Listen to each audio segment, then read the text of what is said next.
히틀러거든요. 처음에 떠올랐던 게.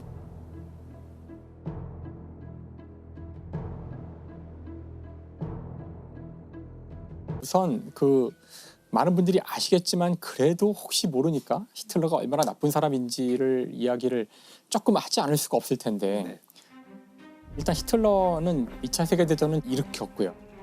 이 전쟁이 좀 특별했던 것은 이 히틀러는 독일 민족이 전 세계를 지배해야 한다는 그 목표하에 각 민족마다 어떤 서열이 있어서 제거돼야 될 민족들도 있었어요.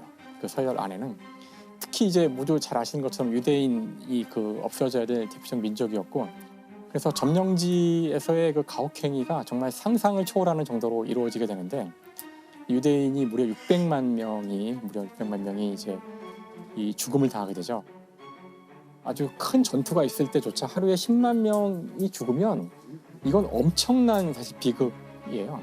실제 1차 세계대전 때 하루에 최악의 사상자가 나온 게 10만 명이었던 적이 있었는데 그때 완전히 피가 강을 이루고 눈에 보이는 땅 전체가 시체로 뒤덮였다는 끔찍한 장면들이 묘사가 되는데 600만이라는 숫자는 사실 우리가 웬만한 감각으로는 이걸 감당할 수가 없는 숫자예요. 유대인만 죽인 건 아니고 사실 지금의 러시아, 우크라이나죠 주로. 슬라브 전체를 다 우크라이나 지역이 곡창지대거든요. 네. 곡창지대의 저 곡식은 독일 사람들이 먹어야 되는 곡식이기 때문에 최종적 목표는 슬라브인을 다 죽이고 그 자리에 독일인이 가서 농사를 짓고 사는 것이 히틀러가 추구했던 미래의 모습이에요. 그래서 소련의 점령지의 민간인들을 무참하게 많이 죽여요. 얼마나 빨리빨리 이들을 죽이기 위해서 열차를 옮길 수 있는지 열차 아까 시각표를 다 최고의 수학자들이 모여서 그 시각표를 디자인하고 가장 빠르게 이들을 죽이고 소각하기 위해서 지방이 많은 여성을 시체들을 밑에 깔고 그 위에 남자를 까는 게 더 빠르다. 이것 여기 수많은 과학자들이 들어가서 연구를 하고 순조로울 뿐만 아니라 아주 효율적으로 이 일을 진행을 했던 거예요. 이때 죽은 민간인이 다 추정치지만 결국 2천만 명에 달한다는 추정치가 나오는데 거의 당시에 우리 조선을 다 없애버린 거나 마찬가지죠. 아주 수많은 사람들이 여기에 같이 행동한 거잖아요, 그렇죠. 사실은. 그렇죠. 행정적으로도 그렇고 엄청나게 많은 사람들이 여기에 관여했어야만 했는 거죠. 어떻게 그런 일이 가능했을까? 저는 그래서 히틀러가 어떻게 그런 자리에 올랐고 사람들이 어떻게 그런 일을 했는지를 이게 두 가지 측면으로 보려고 그래요. 일단 먼저 히틀러라는 개인을 한번 보려고 그러고 또 하나는 그 주변 환경이 어떠했는가, 어떤 분위기가 있었는가, 그래서 이런 비극이 일어났을까. 우선 히틀러라는 사람의 개인을 보자면 히틀러는 오스트리아 사람인데 히틀러 오스트리아 사람이에요? 독일 사람이 아닙니다. 오스트리아 사람이에요. 그러니까 아버지는 세관이었어요. 세관이었는데 아버지가 좀 문제가 있는 사람이었다고 해요. 폭력을 막 저지르고 아이들한테 굉장히 가부장적이었고 히틀러의 어린 시절은 아버지하고 좋은 기억이 별로 없고 근데 어린 시절 히틀러는 공부도 못하고 약간 문제아였고 학교에서는 본인은 그림을 너무 그리고 싶어 했다 그래요. 참 역사의 아이러니일 수 있지만 화가를 만드는 그 아카데미에서 2번이나 이제 거부하게 되는데 그 이후 스틸러의 삶은 그냥 무의도식하게 돼요. 허풍이나 치면서 나는 화가가 될 거야. 난 미래의 화가야 하면서 심지어는 중간에 이제 영장이 나오는데 군대 가라고 군대 가기 싫어가지고 도망다녀요. 도망다니지만 또 오스트리아를 떠나진 않아요. 왜냐하면은 아버지가 남긴 유산이 제법 있는데 그 유산을 24세에 받으라고 했기 때문에 그걸 받기 위해서 24세까지 오스트리아 안에 있어야 되는 거예요. 그러다가 이제 24살이 되자 돈을 받아가지고 오스트리아를 떠나죠. 그러니까 사실 군 문제 때문에 떠난 거죠. 지금까지에서는 전혀 삶의 변화가 앞으로 느껴지지 않는데. 여기서 그냥 이대로 갔으면 히틀러는 정말 역사의 이름은커녕 그냥 찌질한 사람의 하나로 그냥 끝나는 인생이었을 거예요. 하지만 여기서 히틀러에게 이제 기회가 주어지는데 그게 바로 1차 세계대전이에요. 전쟁이 히틀러에게 기회를 줘요.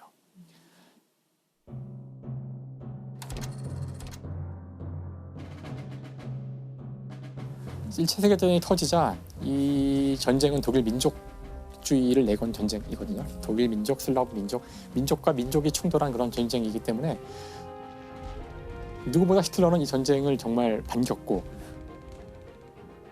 오스트리아에서는 군대 안 가지고 도망다녔잖아요. 본인이 자원 입대를 해요. 독일의 자원 입대를.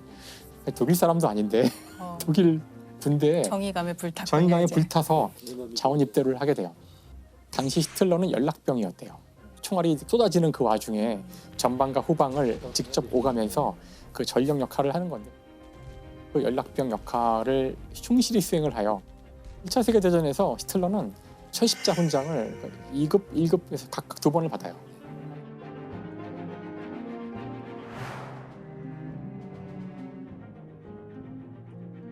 당시 이제 전쟁이 끝난 독일은 엄청난 혼란에 휩싸이겠죠. 네. 그 과정에서 엄청난 학살도 일어나고, 그러니까 굉장히 혼란스러운 상황이 돼요. 네. 이 혼란이 사실은 히틀러에게 기회가 돼요. 이 찌질했던 히틀러지만 군대에서는 자신의 충성심을 보여줬잖아요. 군인이었던 히틀러에게 하나의 명령이 떨어지는데, 히틀러를 노동자 사회당에 투입을 하는데 뿌락치로 보낸 거예요. 아, 예. 가서 이제 동태를 파악하고, 거기 갔던 히틀러가 이제 가만히 듣다 보니까 뭐 막 떠들 거 아니에요. 뭐 정치는 이래야 된다, 뭐 노동자는 이래야 된다. 원래는 조용히 관찰을 해야 되는데 듣다 보니까 어이가 없는 거야. 그래서 이 사람이 막 떠든 거예요. 열변을 토한 거예요. 사람들한테. 아, 뿌락지로 들어가서 관찰만 하려고 하다가 못 참고. 도대체 말이야, 이런 엉터리들아, 이렇게 하지 말고 이렇게 해야지 말이야. 지금 막 이렇게 떠드는데 그걸 듣고 보니까 그 말이 맞는 것 같고 되게 말을 잘하네. 그래서 곧 여기서 이 사람이 두각을 나타내기 시작해요. 이때 주목을 받아서, 와, 대단한 사람이 나타났어. 와봐. 또 딴 데 가서 또 연설을 하고 이렇게 하면서 점점 대중선동가. 그렇죠. 대중선동가가 돼가는 거죠. 사실 히틀러가 이 사람의 인생을 통틀어서 잘한 건 이거 하나예요. 바로 사람들을 선동하고 이야기하고, 이것이 너무나 천부적이었고, 이거 하나만큼은 히틀러가 가진 능력이었던 거죠. 당시 그 정치 지도자들은 이렇게 들고서 그냥 읽는 거죠. 중간중간 읽으니까 다 재미가 없고 다 딴 생각하다가 끝나면은 와 박수치고 이런 상황인데, 히틀러만 올라가면 무대가 불이 막 타는 거야. 막 열정에 불타게 되죠. 이 사람 말을 듣다 보면은 가만히 있던 사람들도 갑자기 막 고양돼가지고 와 소리 지르고 박수치고 다 일어나서 만세 부르고 이렇게 되는 거죠. 그러니까 요즘 우리가 생각하는 그런 종류의 연설을 하게 된 사람이네요. 이 맞아요. 사람은 이렇게 대화하는 것 같이 하기도 하고. 처음에는 조용히 시작해요. 처음에는 일단 사람들이 웅성웅성하고 있을 때 가만히 있더라고요. 그래서 완전히 주목을 해서 왜 얘기 안 하지? 뭐 거의 이렇게 될 때까지 기다리다가 아주 조용히 시작을 해요. 차근차근하게 시작해요. 처음에는.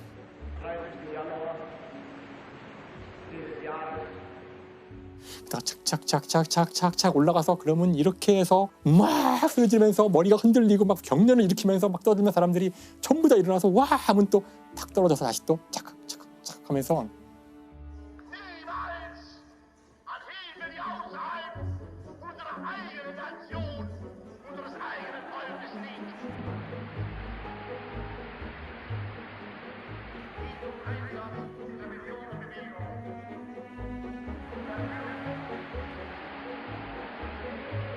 히틀러는 그때 한두 장 종이만 가져갔고 여기에다 이렇게 키워드만 몇 개만 가지고 쓰고 키워드에 줄쳐놓고 이것만 들고 2시간 정도 떠들 수 있었대요. 그냥. 일단 이 연설을 분석한 사람들 말로는 핵심은 단순할 것. 그렇지. 메시지는 아주 단순한 한 개, 두 개고 내용은 없어요. 사실은 내용이 없어요. 내용이 없으면 무엇으로 채워져 있는가? 바로 분노를 일으키는 거예요. 정확한 대상, 분노의 대상을 정해준 거죠. 말하자면 저번 시간에도 작가님께 말씀하셨던 혐오의 감정을 입혀주면 돼요. 이게 이 자리에 있어서는 안 되는 애들이 그 자리를 차지하고 있다 할지. 뭔가 불평감을 주고 그것에 대한 원인을 지적만 해주면 그 다음부터는 알아서 굴러갈 거죠. 바로 지금 우리 정권의 저 정치인들이 나라를 팔아먹어서 우리가 전쟁에 이기고 있었는데 지게 만들었고, 유대인들이 뒤에서 다 농간을 쳐가지고 우리 국민과 군대를 분열시키고,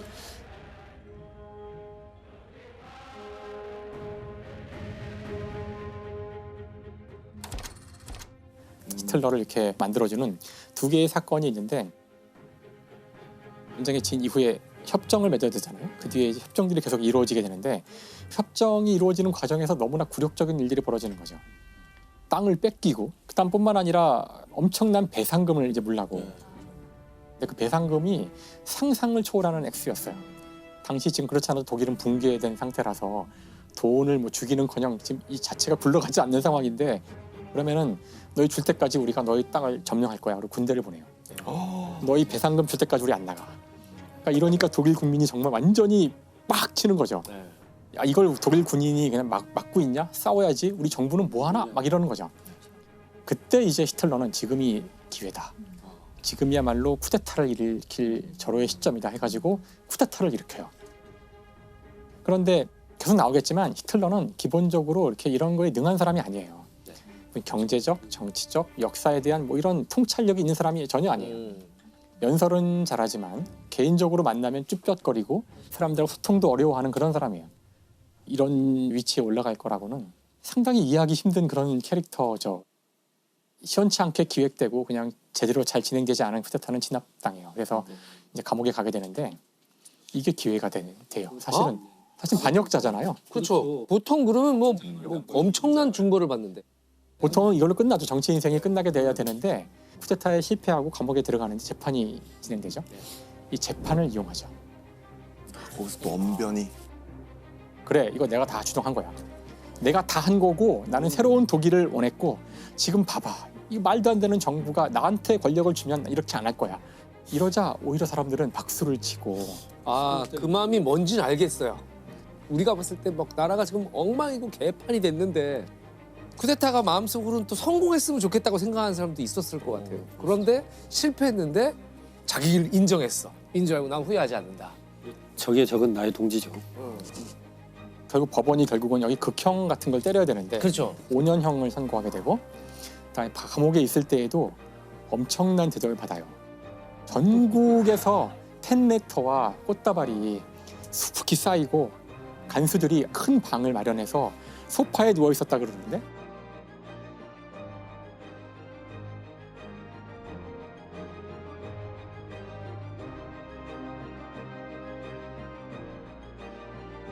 그래서 결국 히틀러는 5년을 다 살지 않고 1년 9개월 만에 나와요. 그 감옥에 있는 동안 히틀러가 놀지 않고 뭔가 중요한 일을 해요. 책을 써요. 아, 그게 나의 투쟁인가? 그게 나의 투쟁이죠. 나의 투쟁. 아, 예. 그 책이 사실은 이후에 이제 모든 이 히틀러의 악행이 일어날 때 근거로 삼았던 법전이 바로 나의 투쟁이에요. 인류 역사상 인쇄물로 해서 가장 많은 피해를 일으킨 두 권의 책이 아까 말씀드렸던 악마의 망치죠. 아내의 망치하고 이 두 권을 선정해요. 나중에 독일의 모든 가정에 한 권씩 읽게 되고 이 책을 읽지 않은 사람은 없어요. 독일에서는 나중에 성경이 되는 거죠. 근데 이 책은 정말 편견과 정말 말도 안 되는 이야기로 가득 차 있는 자신의 미화로 가득 차 있는 책이에요. 근데 교양이 없고 아무것도 모르는 사람이 쓴 책인데 이런 책을 사람들이 보고 그 책에 따라 움직인다는 게 진짜 무서운 일이죠.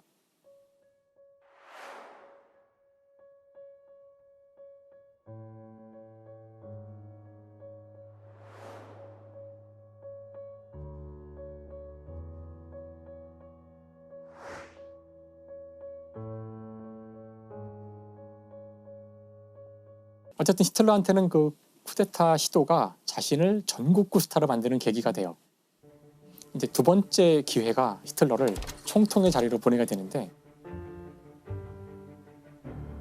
1929년 10월 뉴욕의 증시가 하루아침에 곤두박질 치는 경제 대공황이 오는 거죠. 당시 독일도 여기에서 헤어날 수 없게 되는데 사실 이런 위기에 봉착하면 할 일이 많거든요. 뭐 사람들의 복지 수준을 줄이고 그다음에 임금을 뭐 세금을 높이고 이런 많은 정책들을 해서 이 위기를 타파해야 되는데 그런 정책을 피려고 하려면은 의회의 동의를 구해야 되고 근데 의회에서는 뭐 이걸 논의하긴커녕 맨날 파당 싸움만 하고 이러고 있는 거였죠. 그래서 히틀러가 이제 이걸 놓쳤을 리가 없잖아요. 거대한 대중 집회를 열어서 이거 봐라 무능한 정권이 오늘도 또 분명 법안 통과 못하고 서로 지들끼리 싸울 거다 막 하면서 선동을 하자 나치에 대한 인기가 쫙 올라가는 거예요. 이 선동 안엔 또 그런 게 있네요. 그러니까 분노의 대상자들을 선정하고 그 사이에 실제를 껴넣네요. 지금 보니까 그렇죠. 예, 예. 사람들이 쉽게 믿을 수 있게 사실을. 사실 이 위기가 터지기 직전만 해도 나치당에 대한 지지율은 2% 근방이었어요. 근데 이제 이 위기를 통해서 2%였던 나치 정당이 한 20%로 확 건너뛰고 그 다음에 이게 40%가 되고 그쯤 되자 이제 총리가 되죠. 막 총리가 된 히틀러는 이제 수많은 법들을 만들기 시작하는데, 그러니까 우리는 지금 긴급한 상황에 있다. 일단 국민의 자유를 제한할 수밖에 없다. 언론, 집회, 결사 이런 자유 다 일단 무시하고 우리는 똘똘 뭉쳐서 이 위기를 돌파해야 한다. 그래서 불과 한 1년 반여 동안 수많은 법들이 막 만들어지는데 정당 만드는 거를 못하게 하는 신당 창당 금지법, 국회를 무력화시키고 의회가 아니라 행정부가 법을 만드는 법, 뭐 이런 식으로. 독재에 대한 기반을 다 준비해놨네요.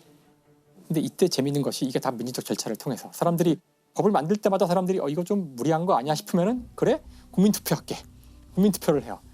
그래서 국민투표를 할 때 또 엄청난 선동을 하고 또 사건이 벌어지고 그러면 엄청난 지지를 또 해주고 이게 반복되면서 평소에 저거 너무하는 거 아니야 했다가도 통과되고 하는 거죠. 그때마다 국민들이 지지해주는 거를 등에 업고 계속 지지율을 높여가요. 그래서 결국은 자신이 대통령직까지 다 겸직하면서 총통 자리에 오르게 되는데, 그래서 총통이구나. 총리와 대통령을 합친 거군요. 그렇죠. 그래서 모든 걸 다 주관하는 총통이 되는 데까지 걸리는 시간은 불과 몇 년밖에 안 걸리는 거죠.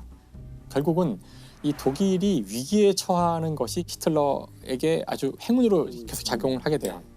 어떻게 보면 남들의 혹은 자신 국가의 불행을 먹고 자라난 괴물이네요. 진짜. 그렇죠. 과거에는 그런 찌질한 사람이었는데 뭐만 하면 국민들이 막 이렇게 해주고 엄청 자기 자신이 고양됐을 것 같아요. 어떻게 이런 사람이 그런 자리에 올라갈 수 있었을까? 단지 그렇게 선동하는 능력만 가지고, 그건 바로 그 당시에 수많은 사람들이 여기에 이제 협조했기 때문이거든요. 권력을 가진 정치인들이 있고, 그다음에 돈을 많이 갖고 있는 자본가들도 있고, 그 소위 말하는 권력가들이 있잖아요. 결국은 이들이 허용을 했기 때문에 히틀러가 그 자리에 간 거예요. 일단 이 당시 이 독일의 상황에서 지배 세력이 가장 두려워했던 것은 공산주의 혁명이래요. 이 1920년대의 유럽의 상황으로 다시 돌아가 보면 혁명이 막 일어나서 거기 왕 다 죽이고 뭐 주의족들 다 죽이고 이후 내전이 벌어지고 진짜 수천만 명이 죽었어요. 너무나 끔찍한 거예요. 저 모습을 보니까 독일의 당시 권력자들, 자본가들은 가장 두려운 게 공산주의 혁명이고 실제로 공산주의자들이 많았어요. 그러니까 공산주의자들이 싫은데 저들을 어떻게 제거할까? 그럴 때 히틀러의 적이 바로 공산주의자였거든요. 히틀러는 공산주의자들을 없애버려야 한다 그랬어요. 쓸어버려야 한다고. 그러니까 마음에 드는 거죠. 우리가 쟤를 잘 이용할 수 있지 않을까? 히틀러를 데려다가 표를 다 얻어서 권력을 잡고, 보아하니 히틀러는 바보 같으니까 얘는 적절히 한 1, 2년 데리고 놀다가 얘를 제거하고 우리가 이 권력을 갖자. 근데 사실 이것이 20세기에 벌어진 독재자가 들어올 때 몇 번이고 반복해서 벌어지는 일이에요. 그 다음에는 이제 유태인에 대한 건데, 유태인에 대한 그 반감 정서는 놀랍게도 독일에만 있었던 것도 아니고 당시 유럽에 되게 팽배해 있었고, 원래 유럽에서는 이렇게 위기가 올 때마다 유태인들이 언제나 독내북이었어요. 유태인을 그 학살하는 것도 우리는 맨 마지막에 그 가스실 얘기만 다 알고 있는데 정권을 잡은 건 32년이잖아요. 가스실 얘기는 40년이기 때문에 10년의 갭이 있어요. 그 10년 동안 어떻게 했을까?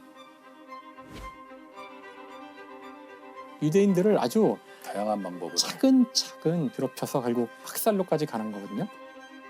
처음에는 단순히 시민권을 박탈, 시민이 아니면 법의 보호를 못 받아요.